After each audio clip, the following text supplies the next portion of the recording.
தூக்கி எடுத்து என்ன தோள் சுமந்து காத்தவதான் தூளி படுக்க இட்டு தூங்க பாட்டு படிச்சவதான் தூசி துரும்பு பட்டா தபதறி துடிச்சவதான் நோய் நொடியில்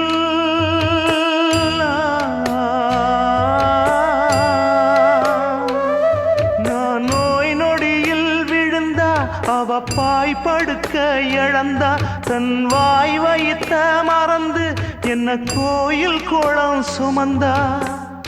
அன்னமே அன்னமே அன்னை சொல் வேதமே சொல்லத்தான் ஒரு வார்த்தை போதலியே ஏன் சொந்தந்தான் தாய விட்டு போகலியே.